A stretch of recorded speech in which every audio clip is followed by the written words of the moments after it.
Gracias, David. Santiago, la justicia estadounidense, como ya le decíamos, detuvo al general Cienfuegos por sus presuntos vínculos, entre otros delitos, con el narcotráfico. Esto habría sucedido durante los años 2012 y 2018, es decir, el sexenio de Enrique Peña Nieto, cuando él fungió como secretario de la Defensa Nacional. De acuerdo a lo dado a conocer durante la corta audiencia de la semana pasada, comunicaciones interceptadas serían la prueba de que favoreció particularmente al cártel de los Beltrán Leiva. Zoraida Gallegos, quien es periodista independiente y también colaboradora del País, publicó ayer un texto donde narra cómo efectivamente esta fue una de las organizaciones por lo menos perseguidas, por no decir protegidas, del sexenio anterior. Bienvenida, Zoraida, y muchas gracias nuevamente por estar en este espacio. Hola Luisa, muchas gracias por darme la oportunidad de contarles acerca de este reportaje. Al contrario, bienvenida, Zoraida. Pues si quieres, cuéntanos sobre esto titulado Nuevas sospechas contra Cienfuegos. El H2 quedó fuera de los objetivos prioritarios. Si no me equivoco, el gobierno de Peña delineó 122 y ninguno era este sujeto.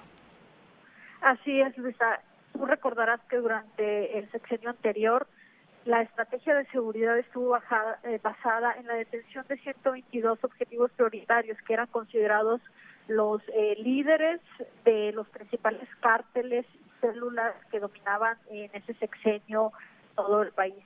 Nosotros pudimos revisar los informes elaborados tanto por la PGR y por parte del Gabinete de Seguridad, y encontramos que justamente el nombre de este personaje que ahora ha sido señalado en Estados Unidos, Juan Francisco Patrón Sánchez, pues simplemente no figuraba en este listado.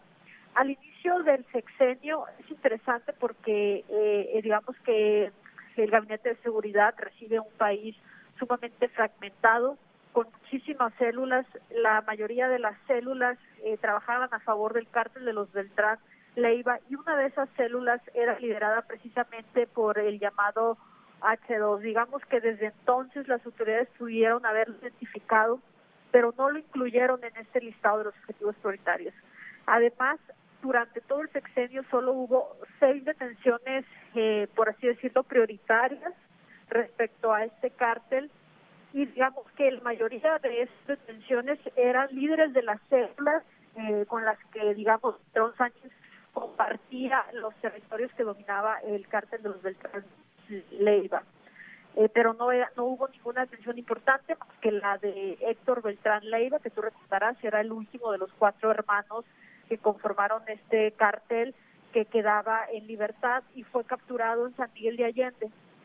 Después de esta detención, se supone que el H2 habría asumido el liderazgo del cartel, pero así, pese a todo eso, pese a que después de que en un enfrentamiento con la Marina el H2 es asesinado, las autoridades federales también lo vuelven a señalar como pues un delincuente clave en la operación criminal en el país, y tampoco, pese a eso, pues fue incluido en este famoso listado.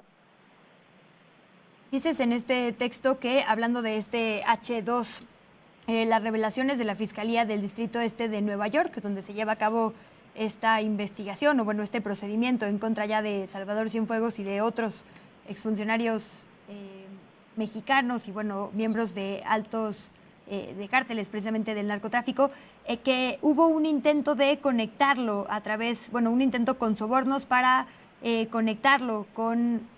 Dice, a ver, en las revelaciones hechas por la Fiscalía ahora se sabe que Patrón Sánchez llevó su actividad sin interferencia significativa del ejército. Según el escrito, el dinero que el narco le entregó al general le aseguró al H2 que al menos entre el 2015 y 2017 no hubiera operativos. Las pruebas obtenidas en Estados Unidos revelan que el máximo responsable del ejército en México habría intervenido para conectar a miembros del grupo H2 con otros oficiales mexicanos corruptos. Y lo llevo para acá, porque justo hay una discusión sobre si únicamente se debe revisar el actuar de Salvador Cienfuegos o de otros miembros también del ejército. Lo conecto con otra investigación tuya sobre contratos, es decir, la línea de mando completa, muchas otras figuras, digamos, estarían bajo escrutinio después de esto que se da a conocer y que tú reportas en El País. Así es, Luisa. Bueno, la otra investigación que también tuve el gusto de comentar contigo es precisamente acerca de toda esta red de corrupción en contrataciones gubernamentales que se tejió en la Sedena durante también el sexenio anterior. nosotros encontramos pues un desvío grandísimo a través de 250 empresas fantasma, y en estas pues en estas compras estarían involucrados muchos, algunos de los generales que ahora están en activo en alguna zona del país, pero también hay otros que ya pasaron por una situación de retiro después de 50 años de servicio, y digamos que pone otra vez el ojo en el papel del ejército, y creo que pues necesitamos empezar a cuestionar el papel de las Fuerzas Armadas, el poder que se le está dando a las Fuerzas Armadas en esta administración, para poder pues que ellas mismas puedan rendir cuentas claras. Obviamente estos serían los cargos: lavado de dinero y presuntos vínculos con el narcotráfico. Entonces, bueno, habría que ver si efectivamente es como dice el presidente, que las personas que estaban en altos mandos continúan en altos mandos en este sexenio, porque así es, digamos, la lógica militar y no se puede intervenir desde lo civil, o como dices, habría que llevar un paso más adelante la rendición de cuentas, ¿correcto? Sí, es que el presidente lo explicaba, es difícil que dentro del ejército pues hay toda pues una cadena de mando y un escalafón. Entonces, cuando un miembro del ejército es ascendido y llega a general, pues obviamente le corresponde la titularidad de alguna zona militar en el país, y pues sí, por una cuestión de méritos tiene que ser trasladado ahí. Entonces, es un tema cuestionable que genera mucho debate y que seguramente pues seguirá dando de qué hablar en las próximas horas. Es necesario analizarlo, eso por una parte, y por otra parte tampoco dejar de vista este asunto de la discrecionalidad con la que se maneja el ejército. Yo creo que si fuera una institución más transparente, pues creo que sería más fácil o habría menos cuestionamientos a su actuar, ¿no? Pero es una institución que tanto en sus actividades militares como en sus actividades administrativas, como en este caso como constructor, pues siempre se han manejado en la opacidad. Tú recordarás también que dejaron también de informar todos estos enfrentamientos que tenían ellos civiles, cuáles eran las muertes, el índice de letalidad. Todo esto lo empezaron a cerrar, donde ellos brindaban esa información y lo cerraron. Entonces creo que abonaría mucho la transparencia en el ejército.